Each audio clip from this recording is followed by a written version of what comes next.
All right, buddy. So, what's your name and where are you from?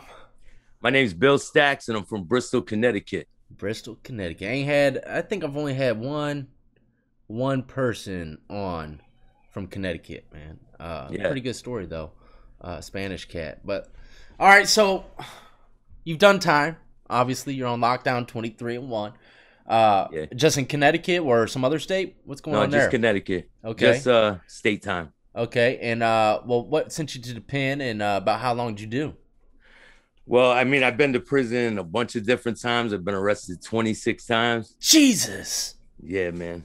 I the first time I was 10 years old. I got arrested for lighting a dumpster on fire at school. We all remember those dumpster lighter days, huh? Yeah, you know. Yeah, little kids. So a couple years later, I was in middle school. I threatened the janitor. I was with a light switch. I threatened him. He told me to cut the shit, and I threatened him. I got arrested for that. I would join the gang around 95. I was getting involved with the wrong people. I was in the streets all the time. I stole a car, and I crashed it. I got arrested. I got out. My mother sent me up to New Hampshire to live with my grandmother. Uh-huh. It didn't work. They sent me back. They're like, we can't deal with him. So I come back and I still want to do the same shit. Hmm. I'm stealing cars. So Back with your I, mom. yeah, back at my mom's. Yeah. Okay, okay. So I buy a gun off somebody, right? Oh shit. And this kid I know calls me over. He's like, oh, come over and hang out. I got some weed. I go over there. I'm like 16, 17. I got a sawed off shotgun. It's a 10 gauge single barrel. Yeah. And he's like, this kid owes me money for some weed down the street. Let's go get it. I said, okay. So I said, if I give you this gun, you're going to take responsibility for it, even though it was my gun. He Oh, so said, he yeah, he wants it. yeah, he wants to hold the gun. He wants to take care of this shit. So I said, okay. So we go over to the house. He knocks on the door. The mother answers the door, opens the door. She sees the gun in his pocket. She starts screaming. She tries to close the door. He tries to push the door open. There's like a big struggle ensuing. So I like back up off the door and I open the other door to go outside. It's like a project hallways. I open the door. Cops are outside. They got guns pointed. They're like, don't move. So I just panic and start running. He runs too. We run around the building. We run across the street and down. He lived in the same apartment complexes as the person that we were going to get the money from. Uh-huh. We run down the stairs in the back basement hallway, and he throws the gun behind the door, and I start tucking shotgun shells in the couch, and the cops kick the door in. They're like, don't move. And I'm just dropping shells. So I got charged with home invasion, hindering prosecution, Shit. second-degree burglary, possession of a sawed-off shotgun, possession of a gun with filed off serial numbers, filed off stock, filed off barrel. It was tons of charges. It was like 20-something years I was facing in jail. So I stayed in lockup for about 30 days. I was involved with 20 Love back then. So it 20 was a Love. I've heard of that before. What? Explain this to me. I don't know nothing about these individuals. I've heard it though. So 20 Love is a black gang. It was Uh-huh. formed in Connecticut jails in 1960, around the 60s and 70s. When they started coming out into the street, they started accepting all races into their gang. So when they were out in Bristol, I didn't like a lot of people that were enemies with 20 Love. So I gravitated towards that gang. And they were like my friends since high school, since we were little kids. So I joined up with them in 95. I was with them for 2 years. And I did a lot of shit with them. It was insane. I mean, who would you say is probably their rivals? Latin Kings, Okay. Pump Nation, What was the other one? Pump Nation. Pump Nation. Yeah, they're out here in Connecticut. They were out here in Connecticut. I'm not sure if they're still here I never. anymore. I don't think I've ever heard of them. Was it another Spanish gang? Latin No, gang? they take everybody. Pump Nation. Yeah, I've never heard of that. And 20 Love, Pump Nation. the Los Solitos are on the same Heard of side them. as 20 Love. They're cool with each other. They're considered cousins. Okay, and these are kind of like I guess you would say, well, of course, Kings are still around. There, would you say any of these individuals are still doing anything out there, making any kind of waves, or is this kind of Los the era was Solitos have a very strong presence in Connecticut still. They're called the Solids. Their colors are red and blue. Oh, okay. And they're very deep in Hartford and in the jail system. Okay.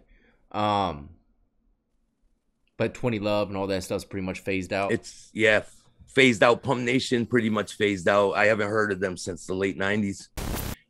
For my initiation, there was this big ass muscle dude walking down the street. They said, we want you to go over there and punch him in the face. So I did it. I got my ass handed to me by the guy, but I did it. And then after that, we went into this building that we all had meetings and stuff at, and I had to fight 2 people for 2 minutes. And that's how I joined.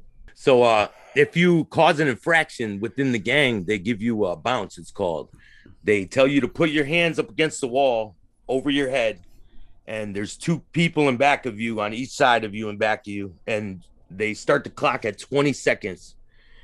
And if you put your hands down when they're punching you in your ribs, the clock starts over and you have to put them back up. So they tack on 20 seconds until you can take it. If you can't take it, you're no good to them. Yeah. But you usually walk away with a couple broke ribs and piss and blood for a while. That shit is crazy. Yeah, I've seen some pretty wild, things done. Punches to the chest. Some things a lot of gangs and other places would look at and kind of like, what, type shit. Some places they want the full blood. You know what I mean? They want it all. They want that life. You know what I mean? So some places is more extreme than others. But regardless, like you said, man, them body blows, they'll kill you, man. Them shits hurt, man. That's pretty interesting, though. That's interesting to know. A little more on the 20 Love and all that stuff. So I joined the gang before I went to jail, right? Yeah. 2 years. So what happened was the vice president had a girlfriend that I had a little crush on, right? Oh, shit. He thought that I was f***ing his girlfriend. I was not f***ing his girlfriend. They picked me up in a car. They lured me to a park. They told me we were going to meet a bunch of girls there. I got out of the car, started walking up this trail with them. One of them turned around and they just smashed me in the face. I stood up like this, started fighting with them, and they just rushed me, man. They beat the shit out of me for about, I don't even know how long it was, maybe 10 minutes. They were stomping my leg, trying to break my leg, kicking me in the head, face, everything, man. And this was your 20 Love homeboys? Yeah. Oh. So they all left. I picked myself up. I walked home. And then the next day, I had a bunch of guns because I used to hold the guns for everybody. And they fucked up by doing that, with me. How'd they do that? How'd they mess up? What'd you do? I had all the guns. You can't beat up the dude that has all the guns. Would you just keep them all? Well, so the girl that said that things were happening. Oh, she lied. So she set you up. Yeah, she lied. It never happened. She pulls up to my house the next day. I'm all beat up, right? I have a sawed-off shotgun pointed out the window. And she's like, I'm only here because they want to talk to you. They want you to come to this meeting and they're gonna explain everything. Everything's gonna get taken care of. I'm like, I don't believe you. I should kill you right now. And she's like, no, I swear to God, they're being for real. I don't know how I got tricked into getting in this car, but I did. I went to the meeting. All the people that were higher up in the gang liked me a lot. Because I used to do a lot of things for them. I used to ride out. I was down for the cause. And they thought it was fucked up what they did to me. So the president came down and he's like, everyone that had something to do with this, you're all getting a bounce, 60 seconds each, and he gets to pick who gets put on each person.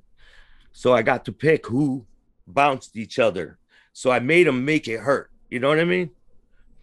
And they let me walk away from it. From that meeting on, I haven't ever dealt with the gang again. Would they come to the terms of it probably be best just to because a lot of bad blood might have went through. Just You know, let even it go. yeah, you know, a lot of people come into situations like that, and even though it might be fixed, it's still bad blood. You know, people still have I mean, anger I towards each had other. tattoos for this gang, man. I Yeah. had tattoos on my body. Now I have to go to prison. I got a 2-year sentence for the home invasion, and I'm covering my tattoos so that I don't have problems in jail. But I mean, problems arise in jail. It just, I mean, Yeah. they popped up, you know. Yeah. Yeah. That's a fact, man. That's wild as hell. Did you think about messing with any organizations after that? No, I got approached a bunch of times by the Latin Kings, the Bloods, but no, I won't ever join another organization again. I'm All right. all Well, set with that. well. Before we talk about, well, we ain't even talked about prison yet. We ain't talked about Connecticut prison. You obviously got some memorabilia behind you, and I think people are probably wondering why you have those photos behind you. Why don't you tell people a little bit really quick about yourself now, your content, you're a YouTuber. What do you talk about exactly, man? Because we're going to talk about it a little bit here. So I have a show called the Hootie and Stack Show. It's myself and a former associate for the Gambino crime family. He was involved, entrenched in the life, and he changed his life. He's out of prison. He jumped off a global plea. That means he didn't go with what everyone else at the time was going with. So he went his own route. They don't like him for that. They call him a rat and this and that. But he's just trying to better his life. And we talk on the air about things he's been through.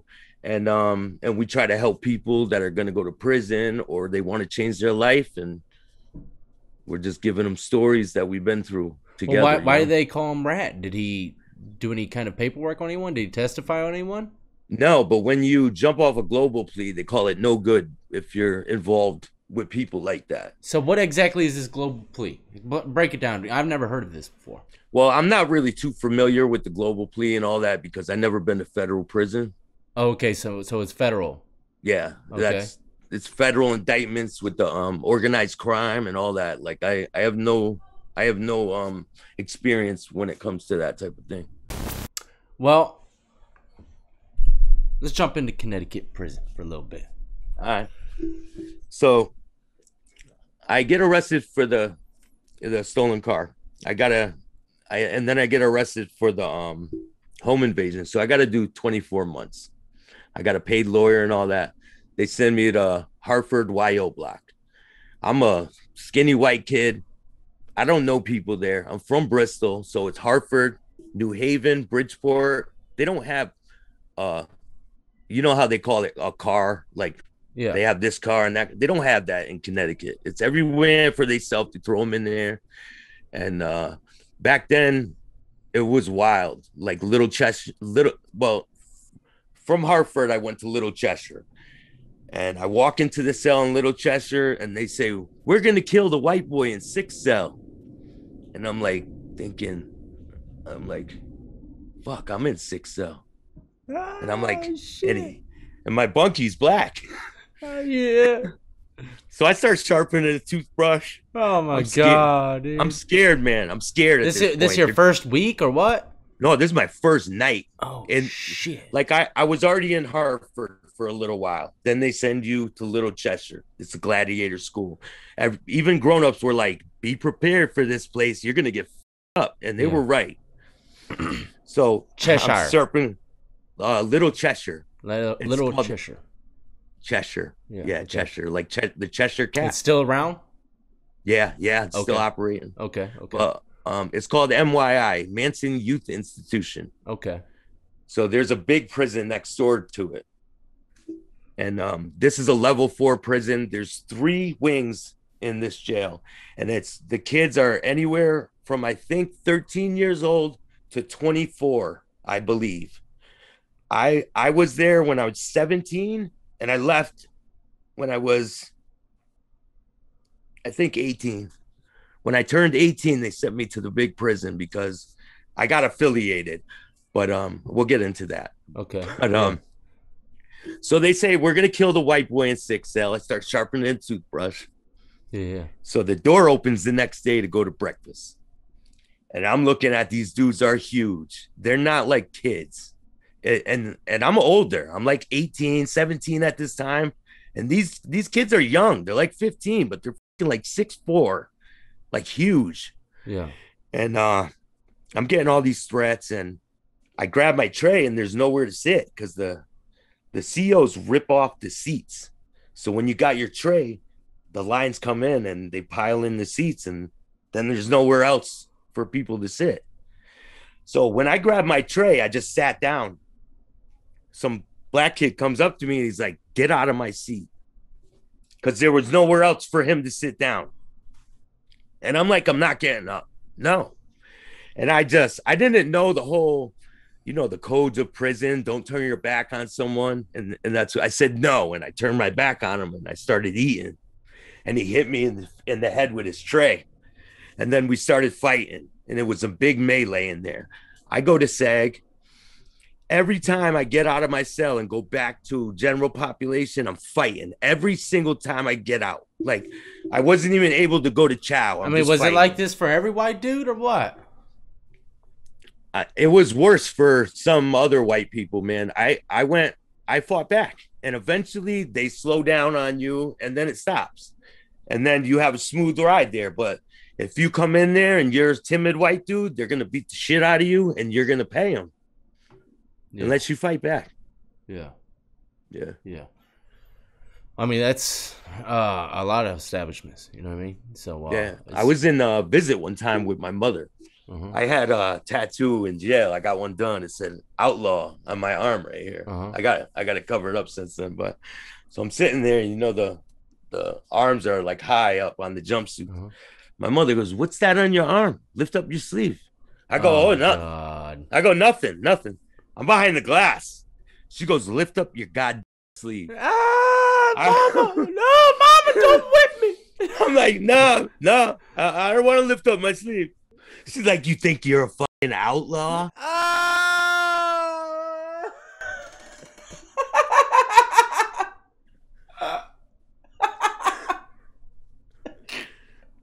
She's like, "How much?" She goes, "How far that gets you?" Oh my God. And then a couple weeks after that, I come to a visit and I got a black eye. Right? Oh my God. I got into it with someone. My mother's like freaking out. She's like, "What the f- happened to you?" I'm like, nothing. Don't worry about it. I'm fine. She's like, and this was true, man. When we had this conversation, it really struck a nerve with me. She goes, when those people are threatening you and they're coming at you and you got that lump in your throat? And I'm like, yeah. She's like, swallow that lump and just smash them. And I was like, I got permission from my mom. Yeah. So now I'm like, man, I'm all out. I'm going all out. So I just started fighting. I got into my first fight after she said that right in the visiting room. I turned around and started fighting the dude right there. Because they ran into my cell and stole some pictures out of my cell. And I was like, kind of like letting it slide. And I was like, I can't let it slide no more. And my mom got that visit done. And my mom gave me the permission, man. Yeah. Oh, shit. After what kind of pictures they steal, man? A girl sent me pictures, Damn, they stole personal pictures. Like it was like that's happened to me before. And addresses. Someone eyeballed my address book, and they started writing someone that start write your girl, right? Yeah. I've had it happen to me too. It wasn't even my girl. A few times it's just people they thought it was my girl or something. Yeah, and crazy, man. I don't know what people like goes through people's mind to think they can get away with stuff like that. Yeah, see, man. You hear about this shit, right? I was a seasoned vet in lockup, right? Yeah. I've heard about, the old address, eye glancer, if you got personal stuff like that. That ain't gonna happen. That ain't gonna happen to me, man. Sure enough, I left the compound and someone said they got a letter in my car. I said, lucky I'm not in that cell no more, man.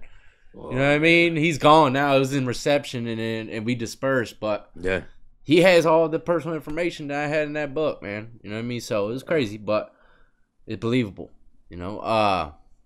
So after all the fighting, right? Yeah. The counselors call my mother and they're like, "Listen, he's got to stop fighting. Like every time he gets out of the cell, it's out of control. We can't stop this. Like it's got to stop." it was getting to a point where I just didn't give a fuck anymore. And they go, let's give him a job. Maybe that'll help him. So they give me a job in the laundry room. They moved me from E cottage over to C. Now I go from the ghetto into like the Taj Mahal, man. And I've been there for about 8 months now at this point. I don't have a TV yet. So living good though. You good now? But it's still rough with no TV, man. Yeah. So I finally get my TV, right? I got a bunkie named Sniper. His name is from Waterbury. I put my TV up. I change the channel. I get up out of my bunk. I'm watching TV. He gets up and he changes the channel. I'm like, what the fuck? On your TV? On my TV. He don't have a TV. I'm like, what the fuck are you doing, bro? I don't want to watch that. I said, bro, don't touch my shit, bro. So I put the TV back. Hold on, right? do y'all play like that? No. We never played like that. Oh so my God. I thought he was joking, bro. I thought he was joking. So I put it back and I come back on my bunk. And he gets up and he changes it again. And so I jump down. I'm like, motherfucker, change the channel real quick, right? He runs to the door to look out and see where the CO is. When he does that, I jumped off the toilet bowl, grabbed him by the back of the neck, and I start choking him. And I'm choking him. He smashes me into the metal rail where the bunk, the bunk bed. Yeah. Smashes my back into the rail, and I'm choking him. And he passes out, and I'm just sitting on his bed with him, right? He wakes up. I start choking. I go, you going to stop? And he's like, no, motherfucker, I'm going to get you. And I just keep choking him out. I put him out. He'd wake up. I go, you going to stop? And I choke him out again. I did this shit like 8 times to him, man. By the time I was done, he was like all delirious. He didn't even know where he was. Surprised he had brain function. So that's crazy, man. The CEOs end up coming, right? And they see that we're in an altercation. They bring me to SEG. They put us across the hall from each other in SEG. And I'm talking to him through the door. And the CEO's right down there. And he sees me. I'm like, yo, I thought me and you were right here, bro. And they affiliated me with 20 Love, sent me to SRG, and sent me to Gardner Correctional Institution, which was a gang program jail. No TV. No. So they took my TV because of the fight. I'm in SEG. It back, though? Eventually. Yeah. I didn't get it back right away. But so I'm in SEG, and they affiliate me with 20 Love. So now they got to take me out of the jail. So they ship me to Gardner and put me in SEG there. So I'm in there for about 2 weeks. Finally, I get all my shit back, right? I pile it in the cart that you push to go to your cells. Uh-huh. Now, Gardner is like the cells on the, top tier, bottom tier with the stairs and shit, and showers, booth in the middle with the COs. So I'm pushing my cart, and there's this huge dude, man. I'm talking like huge, like you know what I'm talking about. The dudes in prison that like work out that are insanely can rip your head off. I try telling people all the time. I don't think you understand. They get their hands on you, dude, you're done. Yeah, done. And it ain't no freaking like steroid strength. This is pure tuna and mackerel and boiled eggs and ramen strength. Yeah. Like it's 20, 40, 30 years of lifting every day. And they're doing pull-ups like this and shit, So this dude's looking at me. His name's Pookie. Guess who's he affiliated with? 20 Love? God right. Oh my God. So he's just looking at me like real fucking mean when I walk in, and I can see I'm gonna have a problem with this dude, right? So I'm nervous and shit. I wheel my shit to the cell. I put it in the cell. A couple days later, they call me. It's Christmas time. You got Christmas packages, right? Oh, so shit. I go down to the commissary thing. I come back with a cart. All my family went in together, bought me every single Christmas package they got, man. Oh, my God, no. So that shit set me up for failure, man. I've told people, man, don't be blown. Hang on one second. Okay. People all the time, man. Do not go overboard if you don't know what you're working with yet. You got to get to know your surroundings before you spend $500 or whatever in canteen, because that shit's straight target material. Can't come walking out like this, bro. Especially if you're white, you know? You can't do it, man. Not on the East Coast, at least, for the most part. No. It's not a wise idea. If you're connected or affiliated, maybe. But go ahead. So you got all these damn packages. And I'm pushing it. I'm pushing it to my fucking you gotta cell. Push it. That's a damn cart. It's in the cart full. It's bulging over, bro. Not even bags. I've never had a cart in my life.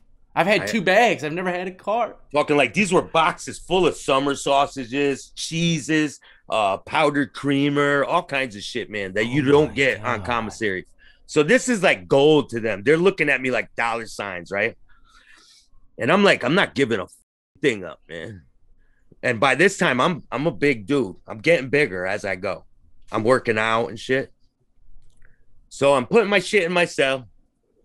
I look over. Pookie's standing out at the outside of my cell. Damn Pookie. He's looking at me like this. Have a bag outside my cell when I get back. And I go, no. And I just kept doing my shit, right? He walks away. And I'm like, okay. Put my shit away. They call me. Stacks. Come outside. You got to go up for a job. I walk up the stairs.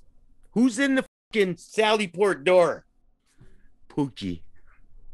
Me and Pookie locked in the Sallyport door. Was that planned? I don't know if CO planned it. I don't know. But Pookie got the job too. So I got to walk with Pookie. Oh my God. Down to the fucking to the kitchen to see if we could get this job. I'm walking next to this guy, right? And I could sense like he wants to like grab me by the throat, rip my throat out for telling him you ain't getting shit from me. So I walk in the kitchen, I get the job. Pookie gets the job, right? We're walking back, we start talking, and it turns out me and Pookie become mad tight. Like he respected the fact that I told him you ain't getting shit. So I'm not giving him nothing. Like I'm not paying him nothing like that, right? I start working with him. We go to work every day. And one day I go like this, Pookie, these motherfuckers, because they're saying you could get raped in here, blah, blah, blah. I go, Pookie, motherfuckers will never rape me. They'll rape my dead body. All of a sudden, 5 dudes jump out of nowhere, grab me, right? Fucking grab me.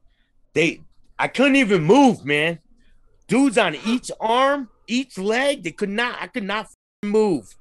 I'm in the kitchen, right? And they're like, you think you still can't get raped in here? Oh my God, dude, this video is gonna get hundreds of thousands of views.